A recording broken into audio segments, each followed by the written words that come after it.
Senator, you have a new bipartisan bill that would tweak the IRS code as it relates to energy policy. Tell us about it. That's right. It's the Financing Our Energy Future Act.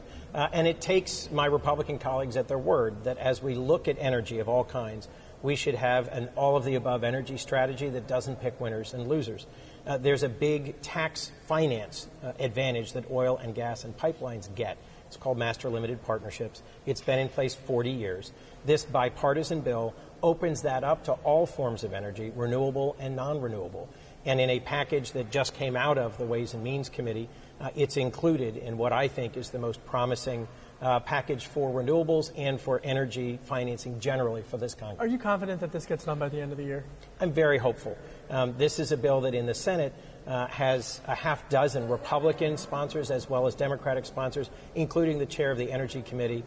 It's had a hearing, it's had a markup, it's been scored. I think this is exactly the sort of common sense, manageable package of legislation that could really be a part of the end-of-year bill. Beyond that, there's so much else on the calendar as it relates between now and the end of the year, a shutdown, as well as USMCA. Can you give us an update on those two policies? I'm hopeful as an appropriator that we don't have a shutdown and that we don't throw up our hands and simply continue with exactly the funding levels we had from last year. That's what's called a CR, or a continuing resolution. The subcommittee I'm the ranking Democrat on, Financial Services, we had a great markup. We have a good package. I'm really hopeful we won't have a shutdown, and before the end of the year, we'll actually pass the rest of the appropriations bills here in the House. On USMCA, the new free trade agreement for North America, I'm hoping it'll move through the House. There were some important revisions to it that were being sought by House Democrats that I would support. We're running out of time, so it's my hope that they'll resolve those negotiations. I mean, and you know, making no light of it, we're just around the corner from Thanksgiving. Poultry is a huge source of economic engine in your state. It's a huge source of tasty, affordable protein, as well as an economic engine. But these farmers are getting hit by these tariffs as it relates to USMCA. The tariffs that are a key part of Trump's strategy in the trade war with China are impacting American companies and American consumers. The tariffs are not all being paid by the Chinese. They're largely also being paid by American consumers and American companies. And I'm hopeful that we're going to have an abundant Thanksgiving.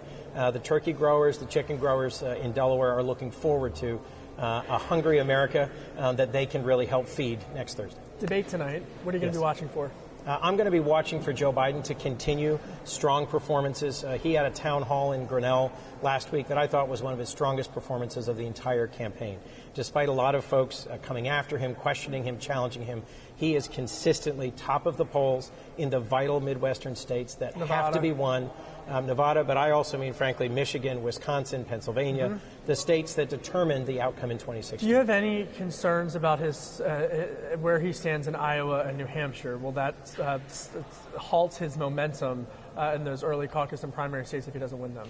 I think Iowa is going to go up and down several times in the next few months before we finally get to the February 3rd Iowa caucuses. He has consistently been a strong leader in Iowa and New Hampshire, and he has a 20 or 30-point lead in South Carolina and in Nevada in some recent polls. So I frankly think he gets to Super Tuesday in the strongest shape of any of the current candidates. Ethanol, big issue there in Iowa. Last question, impeachment, Gordon Sondland. I know it's in the House right now, but how are you chronicling or following what's going on with it? This is critical testimony today from former ambassador to the EU, Gordon Sondland. This is not some never-Trumper. This is not some deep stater.